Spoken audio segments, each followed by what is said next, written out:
à fait. Allons-y. Allez. Donc, bonjour à toutes et à tous. Bienvenue pour ce webinaire qui va porter sur la lecture piano CE1 avec Sandrine Murariu-Monnier, qui est autrice de cette méthode et qui, par ailleurs, est psychomotricienne de formation. Tu as été enseignante, directrice d'école, puis ces dernières années en détachement de la MGEN, à la MGEN, en tant que déléguée chargée de la prévention. Et actuellement, tu te consacres à l'écriture. Nous avons aussi Anne Marty, qui est responsable éditoriale, qui est en charge aussi, entre autres, de cette collection lecture piano et qui travaille avec Sandrine. Donc, l'idée, c'est de donner la parole à Sandrine pour qu'elle commence cette présentation. Bon webinaire à toutes et à tous. Ok. Bien, bonjour à tous et à toutes. Donc, je vais vous présenter lecture piano CE1. Donc, cette méthode lecture piano s'inscrit dans la continuité du CP. Elle vise en fait à mettre les enfants en confiance après leur année de travail en CP et de découverte de la lecture et à favoriser le plaisir de lire. C'est un élément essentiel de la méthode. Elle travaille sur l'estime de soi, elle permet aux enfants de rencontrer plusieurs types d'écrits et elle les aide en fait à continuer leur apprentissage de la lecture. Alors cette méthode en fait est née lorsque j'étais directrice. J'ai pris plusieurs enfants en décloisonnement, en accord avec mes collègues, pour travailler avec ceux qui étaient en difficulté de lecture. Et avec ces groupes d'enfants, j'ai essayé de comprendre quelles étaient leurs difficultés à l'entrée dans la lecture et par voie de conséquence dans l'écriture. Et c'est en travaillant avec eux au quotidien que je me suis rendu compte que le sens de la lecture n'était pas évident pour eux. C'est comme ça que j'ai pu créer avec eux le piano, en créant à un moment donné des touches, en écrivant les lettres dessus, en leur faisant chanter les lettres, en leur disant, ben voilà, joue de la musique, la parole c'est de la musique, fais comme si tu allais chanter et tu tapes sur le piano ce que tu vas chanter. Et c'est comme ça que petit à petit, la combinatoire, la syllabique est rentrée plus facilement dans leur petite tête. Ils ont chanté en appuyant sur les touches et ils ont réussi à rentrer dans la lecture. Donc ce piano a évolué au fil du temps. J'ai travaillé avec des amis orthophonistes, avec des linguistes et on est arrivé petit à petit à créer le piano CP, qui bien sûr ensuite s'est décliné en piano CE1. Donc en fait, cette méthode CE1 va rentrer d'une manière assez différente du CP, c'est-à-dire qu'on ne va pas suivre au départ la même progression, mais on va commencer par travailler sur les confusions. Et ce qui va permettre aux enfants de vraiment prendre conscience de chaque lettre, de chaque son et de se les approprier au quotidien. Donc en fait, en CP, les enfants ont acquis un certain nombre de bases, c'est-à-dire des syllabes, ont commencé à lire beaucoup de mots, à acquérir du vocabulaire, ils ont lu des phrases courtes, ils ont compris comment elles fonctionnaient, ils accèdent à de petits textes. Donc on va garder ce même procédé et on va travailler au cours des périodes de manière de plus en plus progressive pour les amener à étudier de nouveau tous les sons. Donc sur la première période, on va être sur une partie de révision. C'est très important de pouvoir permettre à l'enfant de se poser et de revoir un petit peu les acquis du CP. Donc, des jeux de langage, l'introduction des différents pianos, retravailler les sons simples, les sons complexes, qui prennent conscience du piano qu'ils ont avec eux et de la manière de l'utiliser.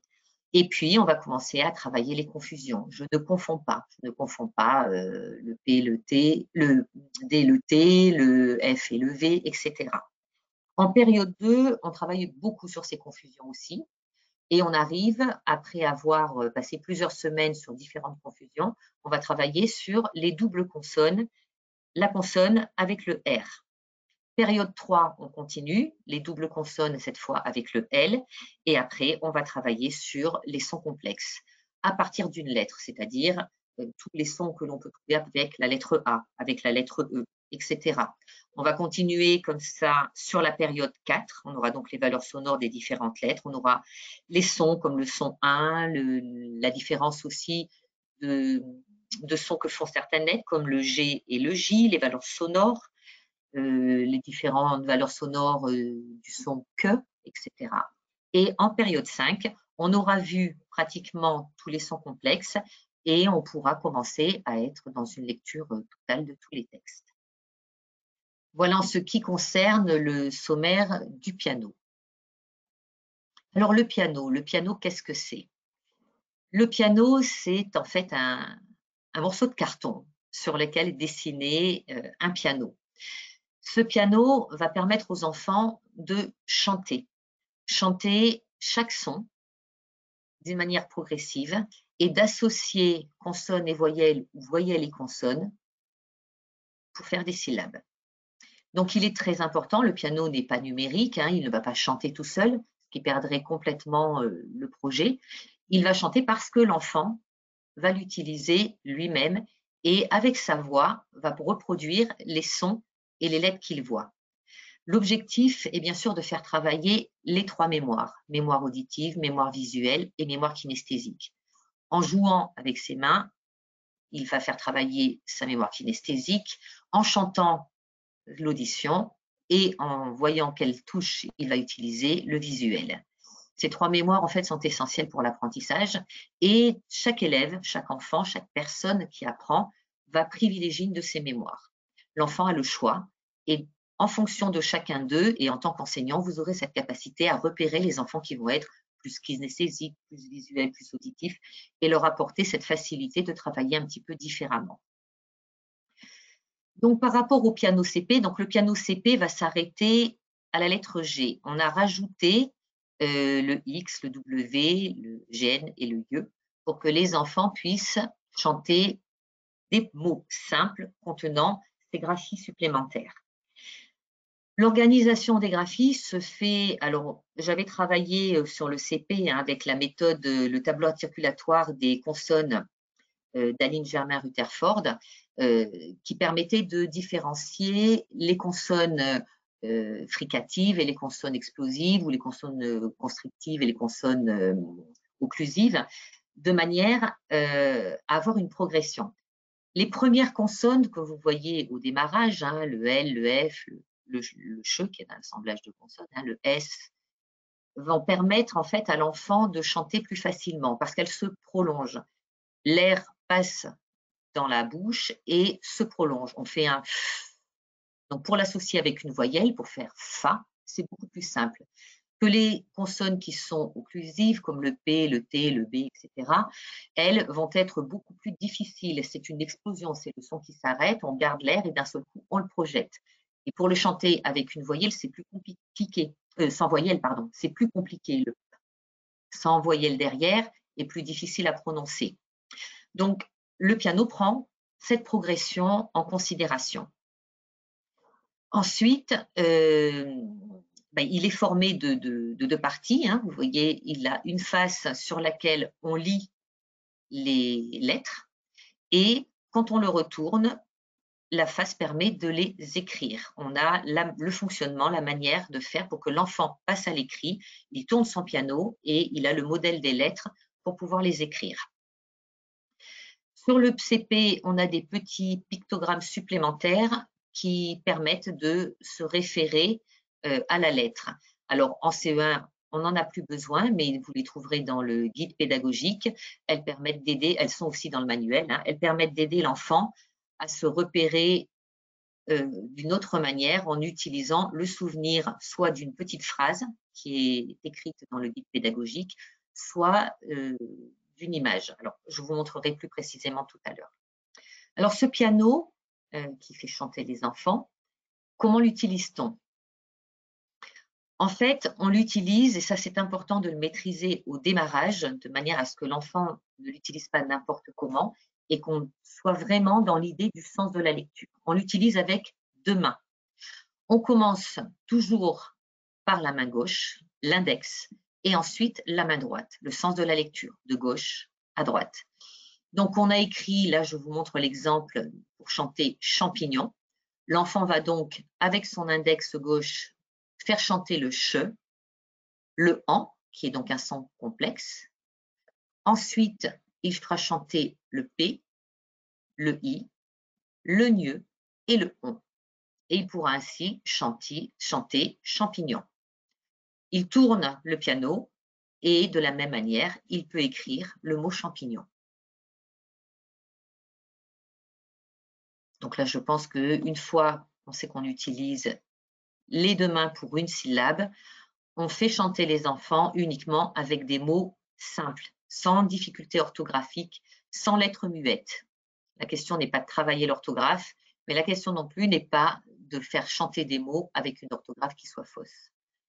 De toute façon, une fois qu'ils sont rentrés dans la lecture, ils n'ont plus... Alors, je vous montre l'organisation d'une leçon du manuel, hein, quand on va travailler sur un son. Là, j'ai choisi de vous montrer la leçon sur la confusion entre B et D. Je ne confonds pas le B et le D. Donc, on commence par présenter un bandeau. Dans ce bandeau, on va donc retrouver les fameuses images référentes qui sont aussi répertoriées sur des panneaux référents en affichage de classe, avec une couleur, donc là qui est représentée sur le piano. Le B est en bleu et il représente une baleine.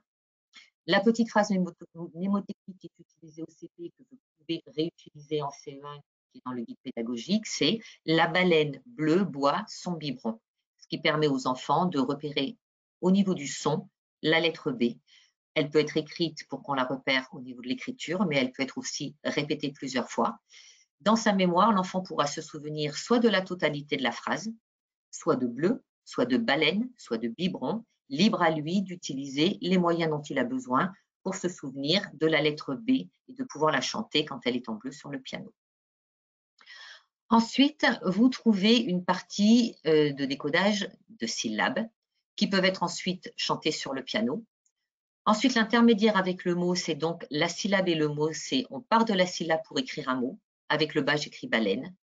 Là, il y a tout un tas de va-et-vient qui sont décrites dans le guide pédagogique où l'enseignant peut amener les enfants à chercher d'autres mots qui contiennent la syllabe bas. Les écrire au tableau, en faire un cahier mémoire de vocabulaire. Il y a des prolongements variés et différents sur ce que vous pouvez mettre en place et ce que vous êtes tout à fait capable de mettre en place tout seul. Ensuite, on lit des mots. Donc, sur les mots, 2 niveaux ont été proposés, de manière à ce que les enfants ne se sentent pas non plus en difficulté. Les enfants qui sont peut-être le plus fragiles pourront lire quelques mots, peut-être plus faciles en niveau 1 qu'en niveau 2. Et en niveau 2, ils pourront lire le niveau 1 et le niveau 2 ou que le niveau 2. Par la suite, l'enfant va découvrir un texte. Donc, dans la progression, on proposera de découvrir un type de texte qu'on expliquera, les mots difficiles, le vocabulaire du texte qui sera expliqué, et ensuite on proposera à l'enfant de lire le type de texte proposé. Ici, c'est un documentaire. Au moment où ils sont dans la lecture, on propose 3 niveaux de lecture. C'est exactement le même texte. Et ce texte est décliné, alors plus de vocabulaire, des phrases plus longues dans le niveau 2 et encore plus longues dans le niveau 3 avec un peu plus de précision. Ensuite, vous trouverez de la compréhension. Donc, je comprends le texte. Là, vous aurez des questions qui sont explicites. Après, donc là, je détaille un peu plus. Donc, on se retrouve dans la partie compréhension. Donc, je comprends le texte. On choisit une phrase au niveau qui fait un petit peu appel au résumé. 3 phrases sont proposées, il y en a une qui résume le mieux le texte. Donc, on fait réfléchir les enfants sur le sujet. On n'écrit pas sur le manuel, hein, c'est tout à l'oral. Et puis, un petit peu plus tard, on aura, je fais des recherches dans le texte. Voilà. Ensuite, on travaillera sur la production d'écrits. On proposera aux enfants une petite production d'écrits à faire en lien avec le texte étudié. Vous avez aussi dans le manuel des pages de révision. Il y en a donc à chaque fin de période avec des jeux parce qu'effectivement, en fonction de la période, du nombre de semaines où vous avez besoin de temps et vous avez du temps et vous travaillez un peu plus les révisions, ou vous n'avez pas assez de temps et vous pouvez faire plus vite avec quelques jeux simplement. Voilà pour ces questions. Alors, tous les types de textes qui sont proposés sont variés. J'ai essayé de toucher un maximum de types de textes pour permettre à l'enfant d'avoir une plus grande ouverture. En période 1, vous trouverez des jeux de langage, un vocabulaire, un récit et une recette. En période 2, on trouve un récit, une œuvre d'art avec un tableau, un article de journal, un conte, une fable, un documentaire. En période 3, 3 documentaires différents, une œuvre d'art, mais cette fois avec une photo, une lettre, une interview. En période 4, une règle de jeu, une recette, un conte des origines, une bande dessinée, une affiche. En période 5, vous aurez un conte, un portrait, une notice de bricolage, une poésie, un autre documentaire, une page de dictionnaire et un conte traditionnel. Donc, c'est relativement diversifié. Chaque type de texte est expliqué aux enfants et tout le travail qui se fait autour en production d'écrit les amène à prendre conscience et puis à travailler aussi sur ces types de textes directement.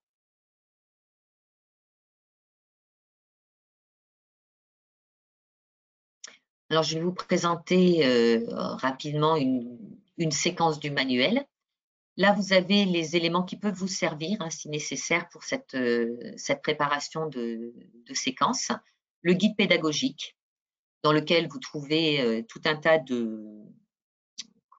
d'outils, d'exercices, de prolongements, des ressources qui sont fournies avec un QR code et qui sont en téléchargement.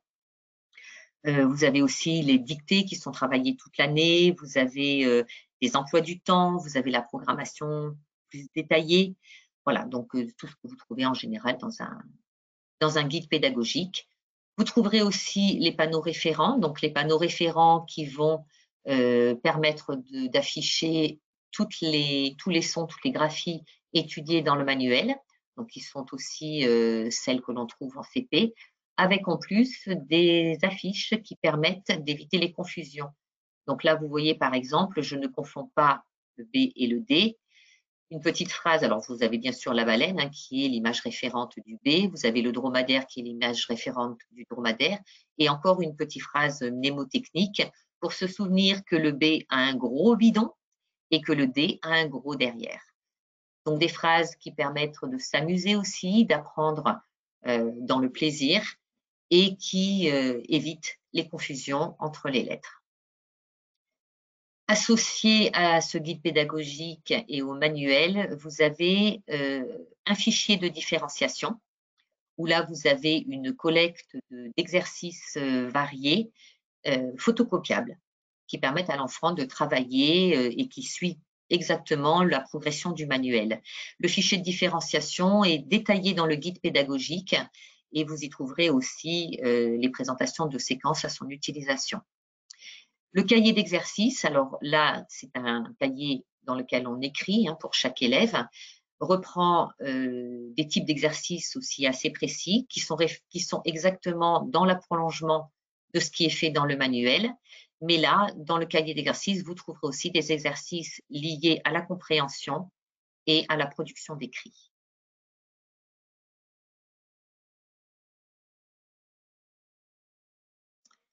Alors, l'organisation des séquences du manuel. Donc, chaque séquence se divise en 4 séances de 45 minutes. C'est ce que je propose dans le guide pédagogique. Bien entendu, vous êtes libre de les faire plus courtes, plus longues, et vous êtes tout à fait capable de les adapter à votre rythme, au rythme de la classe, en fonction des élèves que vous avez. 4 séances parce qu'elles sont vraiment chacune très spécifiques. Elles reprennent un petit peu ce que je vous ai présenté tout à l'heure et elles se répartissent dans l'emploi du temps sur les 4 jours travaillés. Alors bien entendu, en fonction des emplois du temps, on le sait, entre le gymnase, la piscine, les projets pédagogiques qui interviennent, la littérature qui prend aussi beaucoup de place quand on étudie quand on étudie une œuvre complète, on n'a pas forcément besoin de travailler en même temps sur le manuel. Donc, vous adaptez au fil de l'année, comme vous avez l'habitude de le faire, ces séances à la semaine dans votre emploi du temps. La première séance travaille sur le code. C'est une introduction aux graphèmes qui sont travaillés, hein, plusieurs graphèmes en général liés soit à une lettre, soit à des confusions. Une lecture de syllabes, une lecture de mots et la mise en place, bien entendu, de tout ce qui touche l'affluence. Donc, l'affluence, là, est abordée avec les syllabes. Dans le manuel, tout à l'heure, j'ai oublié de vous montrer, mais vous avez la possibilité de travailler l'affluence. Les syllabes sont comptées, les mots sont comptés, et dans les textes, c'est pareil. Hein. Vous avez un repérage avec un petit chronomètre sur le côté qui vous permet de faire les exercices. Dans le guide pédagogique, vous trouvez aussi les tableaux de fluence qui vous permettent de calculer la rapidité de lecture de vos élèves. En séance 2, on est plus spécifique, on travaille plus spécifiquement sur l'affluence, la rapidité de lecture. Donc là, on va préparer le texte, on va découvrir des mots du texte pour mieux lire en amont. Hein, quand un enfant va lire, il vaut mieux qu'il ait déjà le vocabulaire en amont. Il y aura un travail sur l'échange collectif, une lecture orale pour préparer. Donc d'abord, on lit dans sa tête, hein, dans le déroulé. On lit une première fois dans sa tête. L'enseignant peut faire la lecture aussi du texte. Une lecture orale faite par les élèves qui le souhaitent, l'important étant toujours de valoriser l'enfant qui veut bien lire, hein, de les amener à avoir envie, à être toujours dans le plaisir de la lecture, c'est très important. Et puis après, donc le travail en fluence avec différentes possibilités de prolongement, la manière dont on va travailler soit en binôme, soit en groupe classe, soit en individuel. Voilà, ça après, vous savez faire. La séance 3 travaille sur la compréhension. Donc là, vous aurez, à chaque fois, on fait bien sûr le rappel de la séance précédente, la compréhension du texte avec éventuellement une relecture, soit d'un élève, soit de l'enseignant. Rechercher dans le texte de manière explicite des choses très précises, choisir la phrase qui résume le texte, exprimer ce que l'on a compris, travailler peut-être aussi sur des petits débats. Je lis très vite. Dans le texte, vous trouverez à chaque fois un petit virlangue qui remet aussi à l'ordre du jour le graphème étudié et des prolongements qui sont proposés. Vous avez donc en dernier lieu le travail sur la production d'écrit. Donc là, dans le guide, la production d'écrit, comme vous la faites habituellement, on fait une proposition d'un sujet. L'élève va commencer, il y avoir un débat en classe, on va en discuter, mettre au tableau tout ce qu'on peut, toutes les idées des enfants, essayer d'organiser un petit peu tout ça. On va proposer aux enfants de faire un premier jet en individuel. On va faire une correction avec lui, soit en individuel, soit en groupe classe, soit en petit groupe. Et en finalisation, l'enfant va écrire sa production d'écrit. Voilà, pour chaque production d'écrit, un prolongement est aussi proposé. Associé au manuel, vous trouverez des séries d'albums. Donc, ces albums suivent la progression du manuel. Ils sont aussi là pour susciter le plaisir de lire. Alors, ils peuvent être dans la bibliothèque de classe, ils peuvent aussi aller à la maison. Ça permet à l'enfant de partager des lectures en famille. Ces petits albums vont avoir des petites histoires sympathiques qui vont, en général, amener l'enfant à s'interroger sur un certain nombre de choses ou à découvrir des contes ou à se faire plaisir en tout cas. Et donc, ils peuvent aller effectivement à la maison ou ils peuvent être étudiés en classe. Mais je pense qu'avec tout le travail que vous avez déjà en littérature, ce n'est pas l'objectif en soi de les travailler en classe. Mais ça peut être aussi une idée de lecture. Alors, comment s'organisent ces petits albums? Donc là, vous avez 2 séries. Hein, donc, en fait, vous en avez à chaque fois 5 dans un par période. Alors, la présentation d'un album, là, je vous ai présenté Nine, qui fait partie de la première série d'albums et qui appartient à la période 3. Donc, vous avez d'abord une double page qui s'intitule « Pour entrer dans la lecture ». Là, vous avez la présentation des personnages, la présentation des lieux.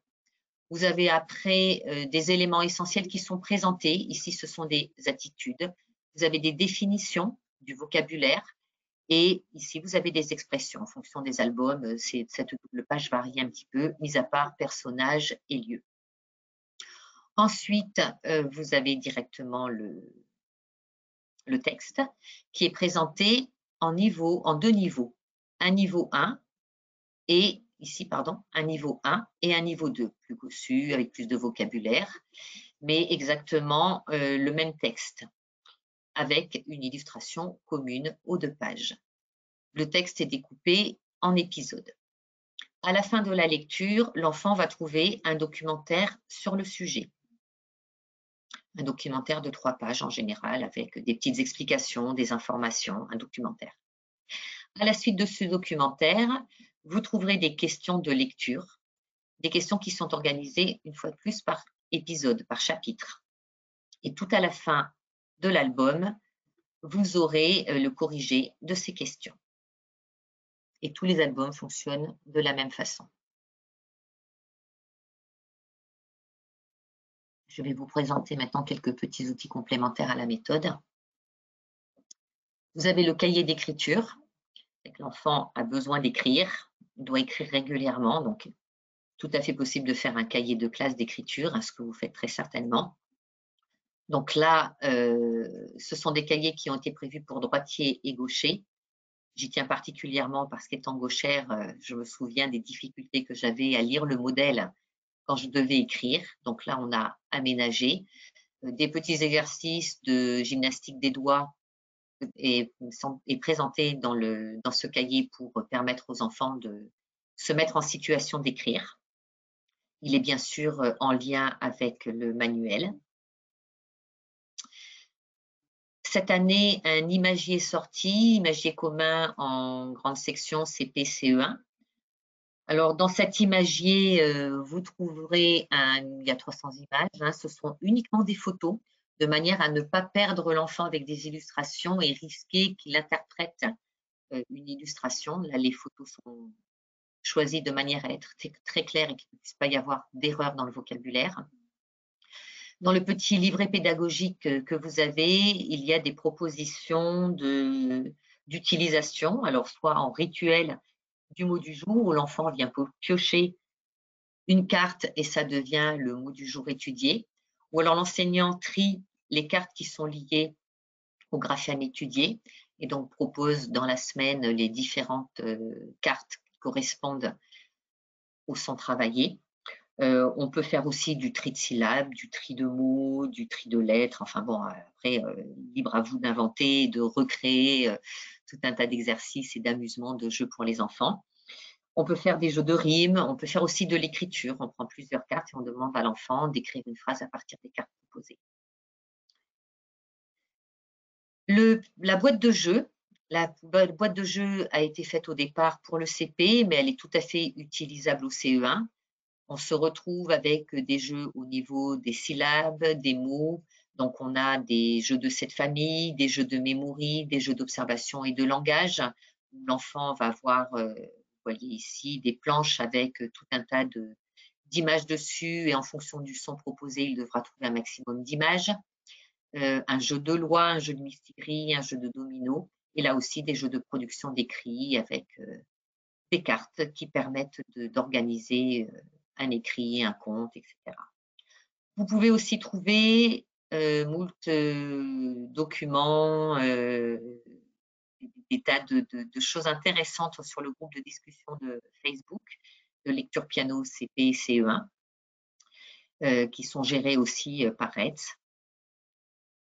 Et voilà, ah oui, et la frise alphabétique qui est aussi sortie cette année et qui est réversible, où on peut avoir en début d'année les lettres avec la couleur qui correspond à celle du piano. Là, vous retrouverez les petites images référentes qu'on retrouve aussi au CP. Et puis après, pour le milieu de l'année, les retourner pour intégrer les majuscules. Voilà, et je crois que j'ai fait le bien à la fin. Voilà, merci de votre attention et je reste disponible pour vos questions. Okay. Alors, comment veux-tu que l'on procède, Annick? Est-ce que tu veux... Il y en a une peut-être, je veux dire, et après si tu veux je te laisse la main, mais il y en a une qui paraît inquiéter quelques enseignants, c'est la question de savoir si la lecture piano a une entrée graphémique. C'est souvent une question qui revient. Donc, est-ce que tu peux rassurer les enseignants à ce sujet, les enseignantes? Oui, tout à fait. Tout à fait. Bien entendu, hein, lire, c'est écrire, écrire, c'est lire. Donc, je me suis appuyée sur la progression de Daniel Dumont pour tout ce qui est graphique et pour arriver à écrire au fil de l'eau de mieux en mieux en travaillant sur sa progression et en commençant par qu'on n'entend plus, mais du coup, Annick qu'on a perdu. je rebondis sur l'entrée graphémique, effectivement. Donc, on aborde la lettre dans ces 3 écritures dès le début, donc on peut dire en cela que c'est une entrée graphémique, mais très vite, on va partir sur le phonème avec le piano. Donc, je pense que c'était aussi le sens des questions que l'on a eues. Et il y en a une autre qui a doublé la question avec visiblement de très bonnes infos sur la labellisation qui n'est pas encore actée, hein. On en est au projet de labellisation, mais effectivement, il n'y a rien de publié. On a eu cette possibilité, enfin, il était écrit que pour être labellisé, il fallait que l'entrée soit graphémique. Donc, on vous rassure, dans le CE1, elle est bien graphémique, mais très vite, on aborde également le son. Donc là, je pense que nous avons répondu à 2 grandes questions qui portaient sur ça. Puisqu'on a perdu Annick, je continue les questions. Quelqu'un nous demande s'il y a une progression qui suit une approche graphémique de l'orthographe. Et là, j'avoue que je n'ai pas bien compris la question. Mais peut-être que la personne voulait savoir si comment on entrait dans la lettre. Alors, tu l'as dit, hein, on a d'abord en période 1 et 2 les révisions, et puis après on aborde la lettre avec toutes les graphies possibles. Et donc avec la lettre A, on va pouvoir faire le AN, le 1, AIN, le AN, AN. Avec la lettre I, on va pouvoir faire le 1, IM, IN. Et le 1 et le yin, par exemple, on t'a retrouvé, Annick, mais rassure-toi, Annick, le webinaire a continué. Ah d'accord, merci Ne Annick, parce que t'inquiète pas, on t'avait perdu, mais voilà. Moi, je ne vois plus rien, donc je te laisse la main, Anne, parce que je suis désolée. D'accord, pas de problème. Donc, Merci. Sandrine, je pense que la question, si je l'ai bien comprise, peut-être que la dame pourra nous dire dans le chat si j'ai bien interprété sa question, quand elle demandait s'il y avait une progression qui suivait une approche graphémique de l'orthographe. Après, par rapport au piano et par rapport à la progression, on va étudier donc d'abord les sons simples, les sons complexes, et on va permettre à l'enfant par le piano de les retrouver. Mais ce que je disais sur le piano, quand l'enfant joue, on n'est pas dans l'orthographe. C'est-à-dire que par exemple, quand vous allez travailler sur le son AN, l'enfant sait que le AN peut s'écrire AN, EN, EM ou AM, ça, il n'y a pas de souci. S'il chante sur le piano, il va chanter des mots qu'il connaît, c'est-à-dire qu'on ne va pas lui demander de chanter n'importe quoi, et on va toujours l'orienter vers la bonne orthographe. Parce qu'effectivement, on ne va pas faire chanter l'erreur, c'est ça qui est important. Donc, si on lui fait chanter chante, il va faire che, le an du piano avec les 4 graphèmes possibles, et lui, on lui aura dit, et il aura vu le modèle du AN pour chanter. Voilà, et après, en orthographe, il n'y a pas particulièrement de progression. Mais dans le piano, en tout cas, on ne chante pas les lettres muettes et on ne chante pas théâtre, par exemple, avec le H au milieu, ça n'a aucun intérêt. Ça, après, c'est de l'orthographe pure à travailler à côté. Alors ensuite, on a eu des questions qui étaient en référence avec ta slide où tu montrais ce qu'on pouvait faire sur une semaine en 4 séances. Donc, tu avais parlé de l'affluence, tu as parlé de la production d'écrit, donc ça a suscité des questions. Il y a une personne qui nous demande sur l'affluence si le chronométrage ne nuit pas au non-respect de la ponctuation. Alors, en ce qui concerne l'affluence, c'est quelque chose qui est demandé déjà dans les programmes, de travailler l'affluence. Je pense que ce sont 2 choses qui peuvent se travailler différemment. Travailler la ponctuation dans un premier temps pour faire comprendre aux enfants comment on l'utilise et comment on la lit dans le plaisir. On n'est pas du tout dans la même lecture quand on lit pour le plaisir et quand on lit pour l'affluence. Quand on lit pour l'affluence, on montre qu'on arrive à anticiper les mots, qu'on arrive à lire plus vite Et c'est l'objectif, puisqu'on se chronomètre. Donc là, c'est vraiment quelque chose qui appartient à chaque enseignant. Quand vous faites de l'affluence, on est décontextualisé d'une lecture plaisir. On n'est pas dans on fait attention, on va reprendre bien sa respiration, on va lire les mots avec bien sûr cette compréhension, mais on va aller plus vite. Donc, on ne faut pas le travailler en même temps quelque part. Il faut vraiment scinder les choses et bien faire comprendre à l'enfant qu'il n'est pas dans le même exercice. La ponctuation a tout son sens pour la lecture plaisir, quand il va lire dans sa tête, quand il va lire pour lui. La ponctuation, c'est plus que nécessaire. Ça lui permettra de prendre le sens et de bien comprendre. Voilà, donc si vous sentez en tant qu'enseignant que ça perturbe l'enfant, ben, il ne faut pas le faire. Pas tout de suite en tout cas, peut-être retarder pour cet enfant-là l'affluence et la faire un petit peu plus tard, ou ne la faire que sur des syllabes. C'est ce que je ferai moi. Après, chacun fait un petit peu en fonction des élèves, en fonction de ses ressentis. C'est un peu notre métier. Alors, on a une autre question donc c'était quand c'était sur cette slide hein, des séances où tu disais que en séance 2, les élèves devaient lire à voix haute et cette même enseignante, je pense qui est la même qui posait la question sur l'affluence, nous demande est-ce que tous les élèves doivent lire à voix haute? Comment fait-on quand on en a 28? Ben, bien sûr que non. Tous les élèves ne peuvent pas lire à voix haute, d'abord parce que ce serait une perte de temps et puis de lassitude chez les enfants. Pour moi, alors je vais parler personnellement, hein, parce que j'ai fait beaucoup de CE1. En ce qui concernait la lecture à voix haute, je n'ai jamais fait lire des enfants qui ne voulaient pas lire. J'ai toujours demandé en classe qui a envie de lire. Et quand je sentais que l'enfant fatiguait, j'arrêtais pour prendre le relais avec un autre élève et lire le texte une fois. En général, c'était quand même assez rare pour moi de faire lire 2 fois le texte. Parce que j'avais d'abord, moi, une première lecture que j'offrais aux enfants. Je dis offrir parce que c'est important de leur montrer le plaisir qu'on a nous aussi à lire. Donc, en général, je leur offrais la première lecture du texte. Ensuite, ils lisaient dans leur tête, donc deuxième lecture. Et après, on était en lecture orale. 3 lectures. 3 lectures, ça suffit. En ce qui concerne les enfants qui ne lisent jamais, qui ne vont jamais se proposer, on peut à des moments donnés proposer. Est-ce que tu ne souhaiterais pas lire en proposant à un enfant quand on sait qu'il peut réussir? Sinon, ben, des ateliers de lecture par la suite, en petits groupes ou pendant les remédiations. Là, on fait lire les enfants, soit même en individuel pour ne pas les mettre en difficulté face aux autres et pour leur montrer qu'ils peuvent. C'est comme chanter sur le piano, hein. Vous verrez au tout début, les enfants les plus en difficulté ne chantent pas. Et s'ils ne chantent pas en tapant sur le piano, ils seront en difficulté. Donc, c'est tout ce travail d'accepter de livrer sa voix et de l'utiliser. J'espère avoir répondu à votre question. En tout cas, elle était très précise. Et là, je ne sais pas encore si c'est toujours la même personne qui nous demande alors là, tu avais montré dans ton slide qu'il y avait une partie consacrée à la production d'écrit. Et donc, la personne nous demande comment organiser la correction du premier jet, là encore, quand on a 28 élèves. C'est pour ça me fait penser que c'est la même personne. Oui.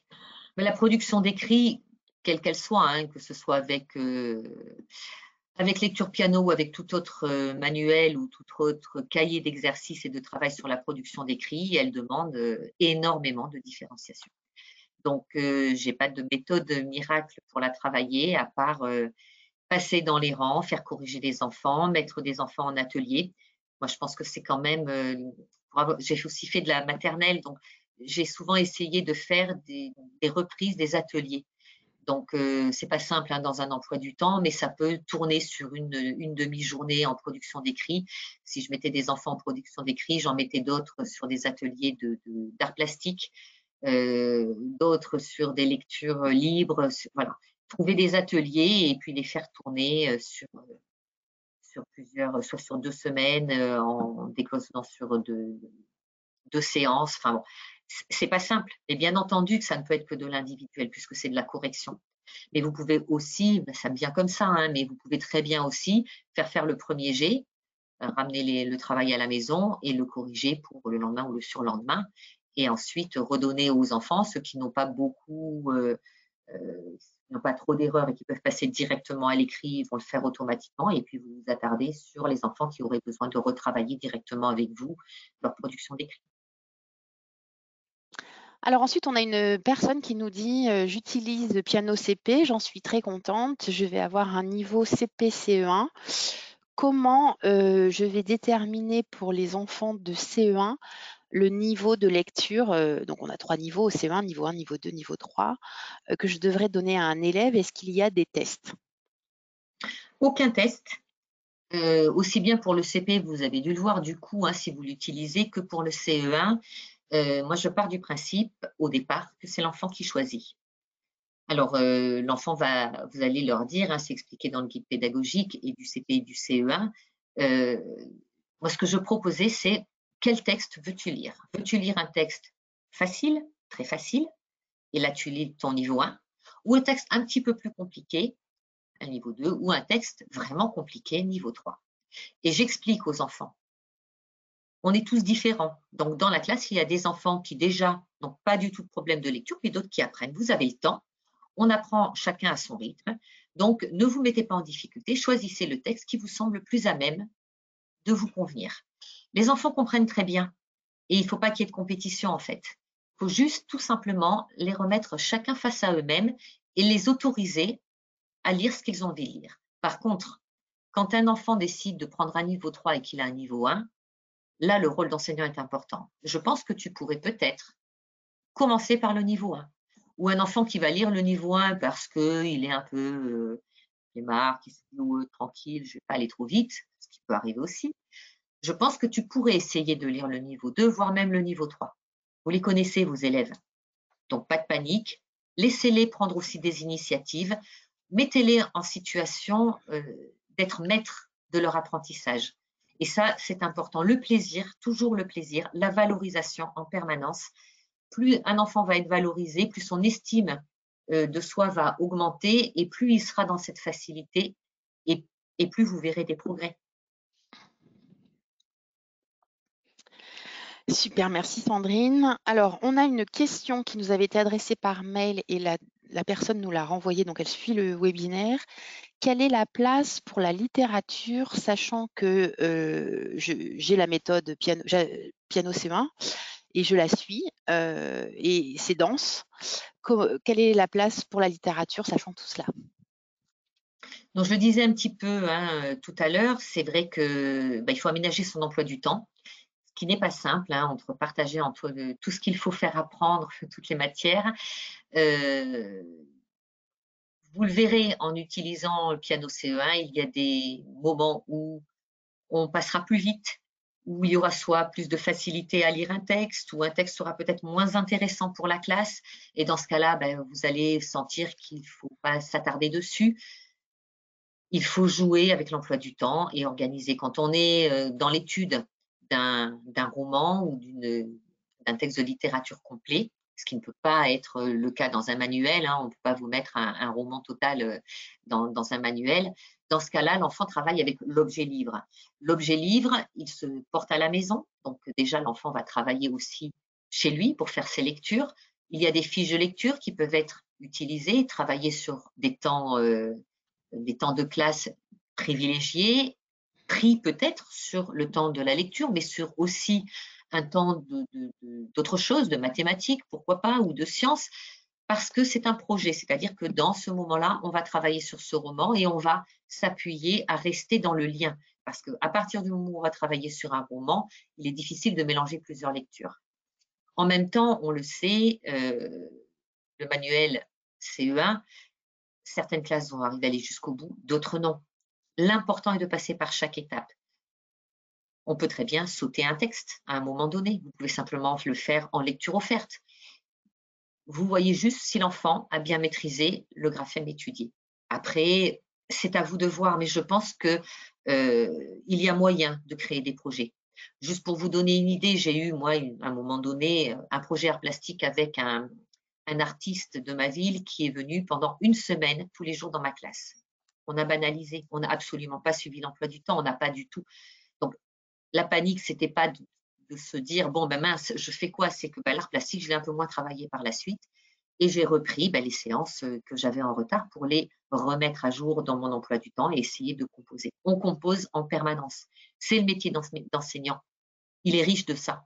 Il est riche de cette liberté pédagogique que vous avez et elle est magique. Il faut vraiment se l'approprier et se dire que vos élèves ont confiance en vous et puis vous allez les amener là où vous devez les amener. Aucun doute. Alors, on repart sur l'affluence, hein, on en avait parlé tout à l'heure, mais il y a eu une question qui est venue après. Pour l'affluence, donc c'est une enseignante évidemment qui nous dit ça en commentaire, j'envoie les bons en binôme se chronométrer dans le couloir, ils adorent.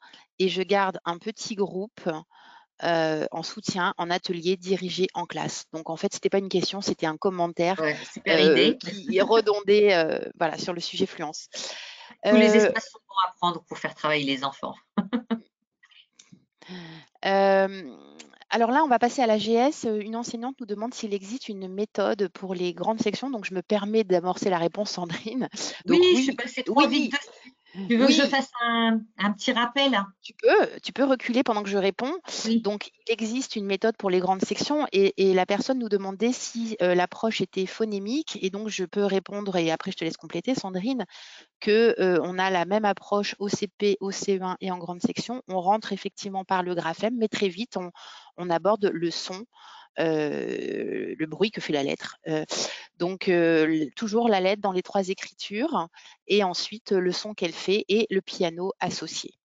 Donc, voilà pour la grande section. Voilà, donc je prends juste la main juste sur la grande section pour vous présenter un petit peu.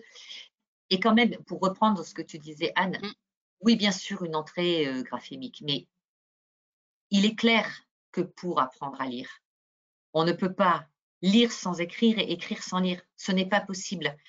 On va travailler la graphie, mais on va travailler la phonologie. On ne peut pas faire autrement. L'enfant, il faut sans arrêt qu'il passe entre la lecture et l'écriture, qu'il comprenne que l'un ne va pas sans l'autre. C'est essentiel. En grande section, c'est pareil, on travaille sur le piano. Là, étant donné que les textes disent bien qu'on n'est pas dans un pré-CP, on a fait un piano alphabétique. C'est la seule différence. Et par contre, au CP, alors en grande section, on a travaillé sur des grands posters, vraiment des très grands posters, très complets que vous voyez à gauche en bas de l'écran. Il y en a 12. Ils traitent tous les thèmes, les 4 saisons, les animaux, les contes, la France, les pirates, la sécurité routière, le sport, le jardin, le rêve, le CP, il présente le CP aussi, et avec énormément de vocabulaire. Et ça permet quand même aux enfants de s'approprier déjà beaucoup plus de vocabulaire. Et je pense que ce sont des posters qui peuvent être utilisés à tout niveau, parce que l'enfant a besoin justement de s'enrichir au niveau du vocabulaire.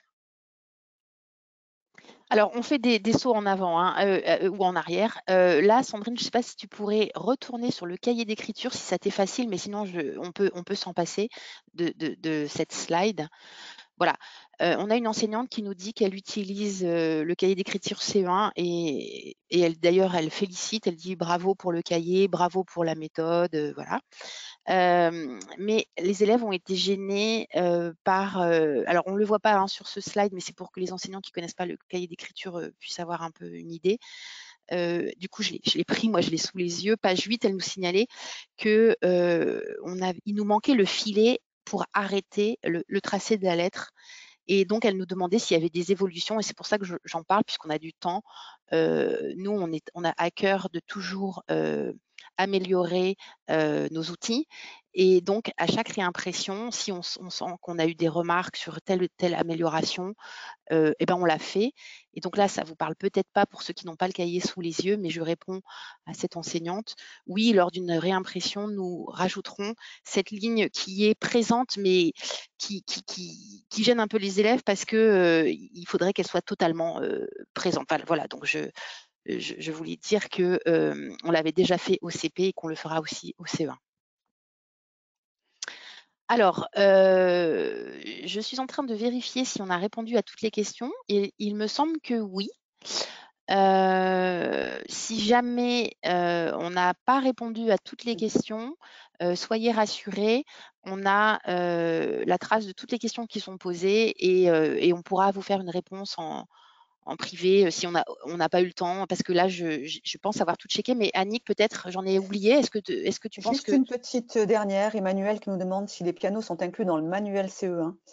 Oui, bien sûr.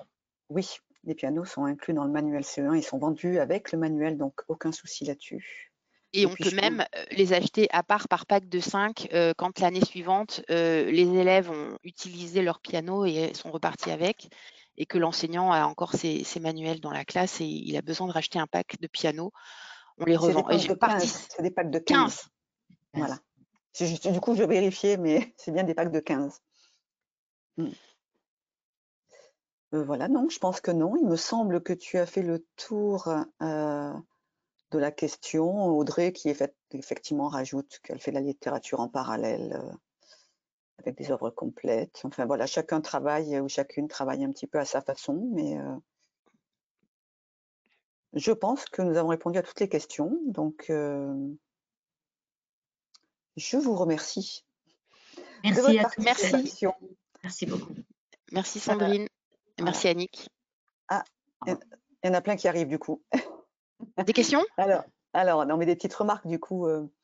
Dans le cahier d'écriture, y a-t-il l'approche pour des gauchers uniquement dans certains exercices? Dans le cahier d'écriture, il y a l'approche pour les gauchers uniquement. Non, c'est gaucher-droitier. D'accord, c'est les deux. OK. Mais c'est vrai qu'il y a une spécificité que l'on voit là sur la slide qui est affichée, c'est que il y a toujours à gauche et à droite, ce qui n'est pas le cas forcément de tout cahier d'écriture. Mais dans celui-ci, le choix a été fait justement de bien présenter à droite et à gauche pour les droitiers et pour les gauchers. Tout à fait. Et puis Frédéric, qui quand même, il faut le souligner, nous dit « Merci, c'est un bel outil, surtout dans la déclinaison des 3 niveaux ». Et puis Laetitia qui nous dit qu'elle utilise la méthode en Ulysse et qu'elle en est très contente et qu'elle vous remercie. Donc, 3 niveaux de lecture qui motivent les élèves pour progresser. Merci beaucoup pour toutes ces remarques, ces encouragements et vos retours de terrain qui sont précieux pour nous. Donc, merci d'avoir participé à ce webinaire cet après-midi. Comme le disait Anne, on a vos questions, donc si effectivement on n'a pas répondu à toutes les questions, on pourra le faire après le webinaire. Et vous allez recevoir de toute façon un mail qui vous permettra d'avoir également le replay. N'hésitez pas à aller sur notre site des éditions Retz, où vous pouvez regarder l'ensemble de la collection et puis demander aussi éventuellement des spécimens avec des forfaits de mise à disposition à tarif réduit. Voilà. Donc, merci. Je vous souhaite une bonne après-midi et à très vite pour un prochain webinaire. Merci à tous. Bon après-midi. Au revoir. Oui, on peut feuilleter le guide PEDA sur le site et même sur le site compagnon. Vous avez tout ça. Excusez-moi, du coup, je réponds aux questions de la dernière dernier moment. Donc oui, allez sur le site, vous pouvez feuilleter et le manuel et le guide pédagogique.